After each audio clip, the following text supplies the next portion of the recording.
Hello friends, नमस्कार। मैं प्रियंका स्वागत करती हूँ आप सभी का आपके अपने चैनल टारगेट टीचर जॉब और टारगेट यूपीटेट सीटेट ऐप में। तो दोस्तों, आज हम पढ़ेंगे डीएलएड 4th सेमेस्टर का सामाजिक अध्ययन विषय और ये है आपका क्लास नंबर 23। तो दोस्तों, यहाँ पर आज हम लोग पढ़ेंगे अध्याय नंबर 6 जिसका नाम है जनगणना, नागरिक सुरक्षा तथा सरकार की जनहित योजनाएँ। तो दोस्तों, इसके अंतर्गत आज हम देखेंगे जनसंख्या वृद्धि, यानी कि भारत में जनसंख्या वृद्धि के कारण। तो दोस्तों, इसके पहले हम लोग देख चुके हैं जनगणना और भारत में जनगणना का इतिहास क्या रहा है और जनगणना का महत्व क्या होता है, जिसके अंतर्गत हम लोगों ने क्या क्या चीज़ें देखी थी। समाजशास्त्रीय महत्व देखा था, अर्थशास्त्रीय महत्व देखा था और राजनैतिक महत्व देखा था। तो दोस्तों, आज हम देखेंगे भारत में जनसंख्या वृद्धि के कारण क्या हैं। तो चलिए देखते हैं भारत में जनसंख्या वृद्धि के कारण। यहाँ पे देखिए, भारत में जनसंख्या के वृद्धि के प्रमुख कारण निम्नलिखित हैं। यहाँ पे देखिए, पहला है मृत्यु दर में कमी। तो दोस्तों, प्रति 1000 जनसंख्या पर जन्म लेकर जीवन यापन करने के पश्चात मृत्यु प्राप्त करने वाले व्यक्तियों से इसकी दर होती है, यानी कि प्रति 1000 व्यक्ति में जो जीवन यापन कर रहे हैं व्यक्ति, उनमें से कितने लोगों की मृत्यु हो रही है, इससे तात्पर्य है सन 1921 ईस्वी में मृत्यु दर 47.3 प्रति 1000 थी, जो 2011 से घटकर 7.1 प्रति 1000 रह गई है। तो दोस्तों, यहाँ पर देखें मृत्यु दर में कमी आई है, जो पहले 47.3 थी, अब कितनी हो गई, 7.1 हो गई है। तो इसका ये मतलब हुआ कि जो मृत्यु दर है उसमें कमी आने की वजह से भी जनसंख्या में वृद्धि हुई है। और दोस्तों, यहाँ पर देखिए नंबर 2 है ऊंची जन्म दर। दोस्तों, यहाँ पर देखें जो शिशु जन्म दर है वो काफ़ी बड़ी है, क्योंकि जनसंख्या बढ़ी है तो जन्म दर भी बढ़ेगी, तो इस वजह से भी जनसंख्या में वृद्धि हुई है। नंबर 3 देखिए बाल विवाह। दोस्तों, बाल विवाह करने की वजह से भी हमारे देश में जो जनसंख्या है वो बहुत ही तीव्र गति से बढ़ी है, क्योंकि हमारे यहाँ की जो प्रथाएं थी बाल विवाह में, वो कहीं ना कहीं जनसंख्या की वृद्धि करने में सहायक हुई हैं। और दोस्तों, यहाँ पर देखिए नंबर 4 है गर्म जलवायु। तो दोस्तों, हमारे यहाँ की जो जलवायु है, इस वजह से बहुत ही कम उम्र में जो लड़कियाँ होती हैं वो मैच्योर हो जाती हैं, तो इस वजह से भी जनसंख्या में वृद्धि हुई है। और यहाँ पर देखिए नंबर 5 है धार्मिक कारण। धार्मिक कारण जनसंख्या वृद्धि में किस तरह से सहायक है, क्योंकि जो विवाह होते हैं वो भी एक धार्मिक रीति रिवाज से संबंधित होते हैं, तो इस वजह से भी हम कह सकते हैं कि जनसंख्या में वृद्धि हुई है। और निम्न जीवन स्तर। दोस्तों, यहाँ पर देखिए निम्न जीवन स्तर का क्या मतलब, जहाँ पर शिक्षा का अभाव है और साथ ही साथ जहाँ पे लोगों के अंदर अशिक्षा है और जिसकी वजह से निर्धन तो होते ही हैं और साथ ही साथ बच्चों की संख्या उनके घर में अधिक होती जाती है। इस वजह से जो स्तर होता है वो धीरे धीरे निम्न होता जाता है और उसकी वजह से जनसंख्या में वृद्धि होती जाती है। तो दोस्तों, यहाँ पर देखिए नंबर 7 पर है विवाह की अनिवार्यता। दोस्तों, यहाँ पर देखिए भारत में कुछ लोग अपने बच्चों की शादी कम उम्र में ही कर देते हैं, जो जनसंख्या वृद्धि का प्रमुख कारण होता है। दोस्तों, जो निम्न जीवन स्तर होता है, इसमें हम कह सकते हैं कि भारत की अधिकांश जनसंख्या अशिक्षित है, जो बच्चों को ईश्वर की देन मानती है और इसलिए कृत्रिम संसाधनों का प्रयोग नहीं करते हैं, जिस वजह से भी देखिए जनसंख्या में वृद्धि होती जा रही है। तो ये सब कहीं ना कहीं अशिक्षा का ही परिणाम है दोस्तों, जहाँ पर जो जनसंख्या तीव्र गति से बढ़ी है। अब दोस्तों, हम देखेंगे जनसंख्या घनत्व क्या होता है। जनसंख्या से तात्पर्य प्रति वर्ग किलोमीटर क्षेत्रफल में निवास करने वाले व्यक्तियों की संख्या से है। इस प्रकार जनसंख्या का घनत्व किसी देश या प्रदेश में निवास करने वाली जनसंख्या या भूमि के अनुपात को प्रदर्शित करता है। इसी कारण इसे मानव भूमि अनुपात भी कहते हैं। तो दोस्तों, यहाँ पर देखिए जनसंख्या घनत्व का क्या मतलब होता है कि प्रति वर्ग किलोमीटर में कितनी, जो प्रति वर्ग किलोमीटर क्षेत्र है उस क्षेत्र में कितने व्यक्तियों की संख्या निवास कर रही है, यानी कि प्रति वर्ग किलोमीटर में कितने लोग निवास कर रहे हैं, उसी को जनसंख्या घनत्व कहा जाता है दोस्तों। और इससे ये भी पता चलता है कि भूमि जनसंख्या या भूमि के अनुपात कितने हैं, यानी कि कितनी भूमि में कितनी जनसंख्या निवास कर रही है, और इसे क्या कहते हैं, मानव भूमि अनुपात भी कहते हैं। क्लियर। चलिए आगे देखते हैं। यहाँ पे देखिए भारत में जनसंख्या घनत्व भारत में अधिकांश जनसंख्या के कारण भूमि पर अधिक दबाव है। यहाँ विश्व के 2.42% क्षेत्रफल पर विश्व की 17.5% जनसंख्या निवास करती है। तो दोस्तों यहाँ पर देखिए भारत की जो भूमि है, यानी कि भारत पूरे विश्व के क्षेत्रफल का 2.42% है। और अगर हम बात करें विश्व की 17.5% जनसंख्या वो भारत में निवास करती है। तो दोस्तों इस हिसाब से अगर हम देखें तो जनसंख्या जो है वो काफ़ी अधिक है क्षेत्रफल के हिसाब से। भारत में भौगोलिक विभिन्नताओं के कारण जनसंख्या घनत्व में भी विभिन्नता पाई जाती है। तो दोस्तों हमारे देश में आपको पता है कि भौगोलिक विभिन्नताएं अधिक हैं, तो इस वजह से जनसंख्या घनत्व भी अलग अलग क्षेत्रों में अलग अलग है। जहाँ पर जनसंख्या के लिए चीज़ें अनुकूल है वहाँ पर जनसंख्या अधिक है, जहाँ पर अनुकूलन नहीं है वहाँ पर जनसंख्या कम है। तो दोस्तों यहाँ पर हम देखें 1991 में भारत में 267 व्यक्ति प्रति वर्ग किलोमीटर रहते थे, जो 2011 में बढ़कर 382 व्यक्ति प्रति वर्ग किलोमीटर हो गए। तो दोस्तों यहाँ पर देखिए 1991 में जो व्यक्तियों की संख्या थी वो 267 व्यक्ति प्रति वर्ग किलोमीटर थी, और 2011 में वो बढ़कर कितनी हो गई थी, 382 व्यक्ति प्रति वर्ग किलोमीटर। अब दोस्तों यहाँ पर हमें देखना जनसंख्या वृद्धि पर नियंत्रण के उपाय कैसे हैं, क्या क्या उपाय हैं। तो दोस्तों जनसंख्या वृद्धि पर नियंत्रण के निम्नलिखित उपाय हो सकते हैं। इसमें देखिए पहला है परिवार नियोजन कार्यक्रम का प्रचार प्रसार करके। तो दोस्तों परिवार नियोजन जब लोग अपनाएंगे तो कहीं ना कहीं जो लोगों के संतान की संख्या होगी वो कम होगी, जिससे जनसंख्या भी कम होगी। तो यहाँ पर परिवार नियोजन कार्यक्रम का प्रचार प्रसार करके भी जनसंख्या पर नियंत्रण किया जा सकता है। और दोस्तों यहाँ पर देखिए नंबर 2 पर है कम उम्र में बच्चों की शादी ना करके। तो दोस्तों देखिए हमारे देश की जो जलवायु है वो गर्म जलवायु है, लेकिन यहाँ पर इस बात का ध्यान रखना होगा कि जो बच्चों का जो विवाह होता है, विवाह की अनिवार्यता के साथ साथ जो कम उम्र में विवाह कर दिया जाता है, ये दोनों फैक्टर ही जो बच्चों की कम उम्र में शादी और साथ ही विवाह की अनिवार्यता की वजह से भी जनसंख्या में वृद्धि हो रही है। तो यहाँ पर हमें ये कह सकते हैं कि विवाह की अनिवार्यता को भी कम किया जाए, और साथ ही जो कम उम्र में बच्चों की शादी की जाती है इस पर भी प्रतिबंध सरकार लगाए, जिससे कि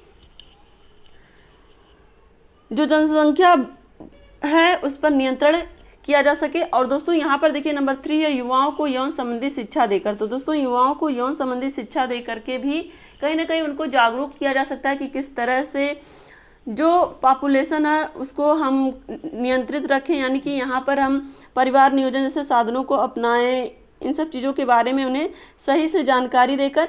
और दोस्तों यहाँ पर देखिए नंबर 4 है परिवार का राष्ट्रीय मानदंड 2 बच्चों का होना चाहिए, जिसका सरकार को कड़ाई से पालन कराना चाहिए। तो दोस्तों जो परिवार है उसका राष्ट्रीय मानदंड कितना होना चाहिए, उसका राष्ट्रीय मानदंड होना चाहिए केवल 2 बच्चों का, यानी कि 2 से अधिक बच्चे जो रहें तो सरकार को इस पर कड़ाई से कानून बनाना चाहिए या फिर उस कड़ाई से पालन करवाना चाहिए।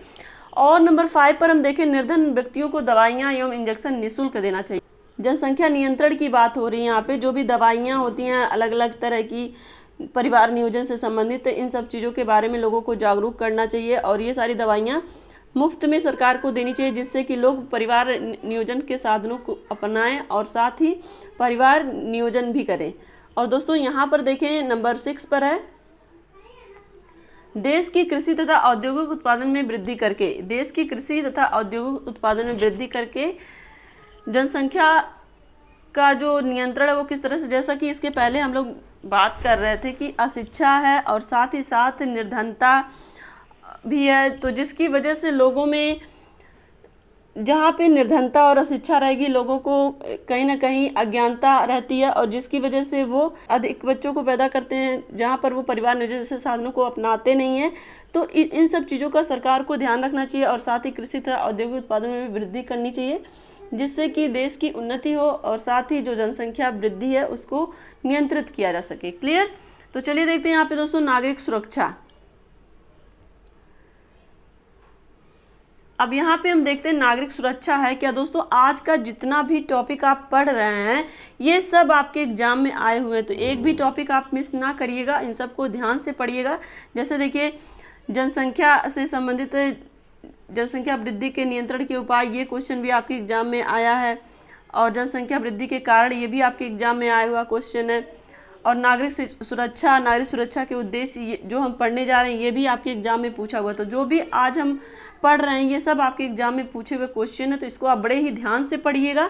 और दोस्तों वीडियो को लाइक कर दिया करिए, और अगर आप चैनल पर नए हैं तो प्लीज़ सब्सक्राइब भी कर लिया करिए। अधिकतर लोग मैं देखती हूँ कि वीडियो तो देखते हैं लेकिन सब्सक्राइब नहीं करते हैं दोस्तों, जिसकी वजह से कहीं ना कहीं हमारी जो मेहनत है वो पूरी तरह से सफल नहीं हो पाती। तो दोस्तों इतनी गर्मी में आपके लिए वीडियोज़ बनाना पॉसिबल नहीं रहता, फिर भी हम वीडियोज़ बनाते हैं। तो आपकी बस इतनी सी जिम्मेदारी है कि आप वीडियो को शेयर किया करिए, और अगर आप सब्सक्राइब नहीं किए तो प्लीज़ सब्सक्राइब भी कर लिया करिए। तो चलिए देखते हैं हम लोग नागरिक सुरक्षा, सिविल सिक्योरिटी। यहाँ पर देखिए दोस्तों, नागरिक सुरक्षा संकट के दौरान नागरिक आबादी को सुरक्षा प्रदान करता है। तो दोस्तों जो सिविल सिक्योरिटी होती है ये क्या कार्य करती है इसके बारे में हम लोग जानेंगे, और नागरिक सुरक्षा है क्या इसके बारे में भी जानेंगे। यहाँ पे देखिए, नागरिक सुरक्षा सिविल सिक्योरिटी, नागरिक सुरक्षा संकट के दौरान नागरिक आबादी को सुरक्षा प्रदान करता है। नागरिक सुरक्षा राष्ट्र की सुरक्षा का एक स्वैच्छिक संगठन है। तो दोस्तों यहाँ पर हम देखें नागरिक सुरक्षा है क्या, ये पूरे राष्ट्र की सुरक्षा का एक स्वैच्छिक संगठन है जहाँ पर लोगों की सुरक्षा का ध्यान रखा जाता है। और आगे देखेंगे वैसे ही आपका सारा क्लियर होता जाएगा। ये संगठन आम आदमी की सुरक्षा की अवधारणा पर आधारित है, यानी कि प्रत्येक व्यक्ति जो देश के नागरिक हैं उन सब की सुरक्षा की बात यहाँ पे हो रही है। का उद्देश्य निष्काम और निस्वार्थ सेवा है। ये संगठन आपदा पीड़ितों को राहत पहुंचाने में मुख्य भूमिका निभाता है। तो दोस्तों यहाँ पर देखिए, जो भी आपदाएं देश पर आती हैं, चाहे वो युद्ध से संबंधित हों या फिर प्राकृतिक आपदाएं हों, उन सब में ये आपका नागरिक सुरक्षा जो होती है ये सहायता करती है, ये संस्था जो है। आगे हम देखें, यहाँ पर हम देखें, युद्ध के समय देश की आंतरिक व्यवस्था में कोई व्यवधान उत्पन्न न हो व नागरिकों का मनोबल बना रहे, इसलिए भारत सरकार द्वारा वर्ष 1962 में चीन आक्रमण के बाद इसकी स्थापना देश तथा प्रदेश के नगरों में की गई। तो दोस्तों यहाँ पर हम देखें, जब हमारे देश में कहीं ना कहीं, देखिए दोस्तों, जब आपदा आती है तो उससे हर कोई कुछ ना कुछ सीख लेता है। तो यहाँ पर हम देखें, जब हमारे देश पर 1962 में चीन के द्वारा आक्रमण किया गया था, तो उस समय भारत चीन युद्ध के समय, यहाँ पे हम कह सकते हैं भारत चीन युद्ध के समय देश में जो माहौल था वो काफी बिगड़ चुका था कह सकते हैं। लेकिन दोस्तों उस आपदा के बाद देश में इस व्यवस्था की आवश्यकता महसूस हुई, और उसके बाद देश और प्रदेश के नगरों में इसकी स्थापना की बात होने लगी। दोस्तों यहाँ पर हम देखें, हवाई आक्रमण से प्रभावित जनधन की सुरक्षा उक्त उद्देश्यों के मूल में निहित है। अतः शासकीय पदाधिकारियों के साथ साथ विभाग में नागरिकों की सहभागिता को अत्यंत महत्व देते हुए इसे संगठन का स्वरूप प्रदान किया गया। और दोस्तों यहाँ पर देखिए, जो भी हवाई आक्रमण से प्रभावित जनधन की सुरक्षा, इन सब के लिए भी इसका एक मूल्य उद्देश्य था कि यहाँ पर किसी भी तरह के से नागरिक, जो भी देश के नागरिक हैं उन पर आपदा ना आए, उनका मनोबल बढ़ा रहे। तो इन सब चीज़ों को ध्यान में रख कर के ही जो भी शासकीय पदाधिकारी थे और जो भी विभाग था उसमें नागरिकों की सहभागिता को अत्यंत महत्व दिया गया, और इसीलिए इस संगठन के स्वरूप, और इसीलिए इसे एक संगठन के स्वरूप के रूप में रखा गया। और 24 मई 1968 को नागरिक सुरक्षा अधिनियम 1968 लागू किया गया। तो दोस्तों नागरिक सुरक्षा अधिनियम 1968 ये आप याद रखिएगा, 24 मई 1968 को लागू किया गया था। अब यहाँ पर हम देखेंगे नागरिक सुरक्षा संगठन के उद्देश्य क्या हैं। नागरिक सुरक्षा संगठन के निम्नलिखित उद्देश्य इसमें देखेंगे। पहला है हवाई आक्रमणों से जनधन की हानि को कम करना। दोस्तों यहाँ पर आप उद्देश्य समझ लेंगे तो फिर आपको नागरिक सुरक्षा बहुत ही अच्छे ढंग से समझ में आ जाएगी। दोस्तों नागरिक सुरक्षा संगठन का उद्देश्य है कि जो भी हवाई आक्रमण हो उसमें जो जनधन की हानि हो उसको कम करना, यानी कि किसी भी तरह से लोगों के जो जनधन है यानी कि जो जान माल की हानि हो रही है उसको कम करना, किस तरह से लोगों को के जान को बचाया जाए, किस तरह से उन्हें जल्दी से जल्दी ट्रीटमेंट प्रदान किया जाए, इन सब चीज़ों पर ध्यान रखना। यहाँ पर देखिए नंबर 2 है औद्योगिक कृषि क्षेत्र में उत्पादन बनाए रखना। तो किस तरह से जो भी औद्योगिक क्षेत्र हैं और कृषि क्षेत्र हैं उसमें उत्पादन बनाए रखना, जिससे कि किसी तरह से जो भी भारतीय नागरिक हैं उनको कमी ना महसूस हो। और दोस्तों यहाँ पर देखिए नंबर 3 है जनता के मनोबल को बनाए रखना, कि जो भी आपदा आती है उस समय जनता को हतोत्साहित ना होने देना, यानी कि उनके मनोबल को बनाए रखना इसका मुख्य उद्देश्य होता है। और नंबर 4 पर हम देखें प्राकृतिक आपदाओं के समय राहत एवं बचाव के कार्य में सहयोग प्रदान करना। तो दोस्तों यहाँ पर देखिए नागरिक सुरक्षा का मुख्य उद्देश्य क्या होता है कि जब भी प्राकृतिक आपदा आती है तो उस समय भी राहत एवं बचाव के कार्य में सहयोग करना, कि किस तरह से जो भी नागरिक हैं देश के उनको उनके जान को बचाया जा सके और उन्हें सही और सुरक्षित जगह पे ले जाया जा सके। और यहाँ पर देखिए नंबर 5 है शांति काल में अधिकारियों स्वयं सेवकों को प्रशिक्षित करना तथा अन्य सामाजिक तथा जन कल्याणकारी कार्य जैसे पल्स पोलियो तथा महामारी रोकने हेतु टीकाकरण कार्यों में सहयोग करना। तो दोस्तों यहाँ पर देखिए जब किसी तरह की प्राकृतिक आपदा आती है या फिर युद्ध काल की स्थिति में तो नागरिकों की सहायता करना इसका मुख्य उद्देश्य तो है ही, लेकिन शांति काल में यानी कि जब देश पे किसी भी तरह की आपदा नहीं होती है या प्रदेश में किसी तरह की आपदा नहीं होती तो उस समय ये शांति काल में अधिकारियों और स्वयं सेवकों को प्रशिक्षित करता है तथा अन्य सामाजिक तथा जन कल्याणकारी कार्य जैसे पल्स पोलियो तथा महामारी रोकने हेतु टीकाकरण कार्यों में भी ये सहयोग करता है। तो दोस्तों यहाँ पर देखिए आज बहुत ही बड़ी महामारी का दौर है एक तरह से हम कह सकते हैं, तो इस समय भी ये नागरिक सुरक्षा बहुत ही अच्छे ढंग से कार्य कर रहा है। तो दोस्तों यहाँ पर देखिए नंबर 6 पर है जीवन की रक्षा करना। तो जीवन की रक्षा यानी कि नागरिकों की सुरक्षा। और दोस्तों यहाँ पर देखिए नंबर 7 पर है नागरिक सुरक्षा के लिए उपयोग की गई वस्तुओं एवं संपत्तियों में होने वाले ह्रास को कम करना। तो दोस्तों जो भी नागरिक सुरक्षा के लिए जो भी उपयोगी चीज़ें हैं अगर उसमें कमी आ रही है यानी कि वस्तुओं की संपत्ति में कमी आ रही है तो उसमें भी उस कमी को भी कम करना, यानी कि यहाँ पे ये है कि उसमें जो भी गुणवत्ता में कमी आ रही है या फिर उसके क्वालिटी में कमी आ रही है, क्वांटिटी में यहाँ पे हम कह सकते हैं क्वांटिटी में अगर कमी आ रही है तो उसको और बढ़ाना, यानी कि लोगों की ज़रूरतों को पूरा करना। क्लियर। तो दोस्तों यहाँ आज आपका नागरिक सुरक्षा और उसके उद्देश्य कंप्लीट हुए। आज के लिए बस इतना ही दोस्तों। वीडियो को लाइक करिएगा और अपने दोस्तों के साथ शेयर करिएगा और अगर आप चैनल पर नए हैं तो प्लीज़ चैनल को सब्सक्राइब करके बेल आइकन बटन को जरूर प्रेस करिएगा जिससे हमारे सभी वीडियोज़ की नोटिफिकेशन आपको मिल सके। तो दोस्तों मैंने एक नया ब्लॉग चैनल स्टार्ट किया है जो मेरे व्यक्तिगत जीवन से संबंधित है। तो दोस्तों अगर आप देखना चाहें तो लिंक डिस्क्रिप्शन में है और अगर आप देखिएगा तो प्लीज़ उस चैनल को सब्सक्राइब भी कर दीजिएगा। तो मिलते हैं नेक्स्ट वीडियो में। अपना ध्यान रखिएगा, अपनों का ध्यान रखिएगा, अपने आसपास सफाई रखिएगा। हमसे जुड़ने के लिए बहुत बहुत धन्यवाद। जय हिंद।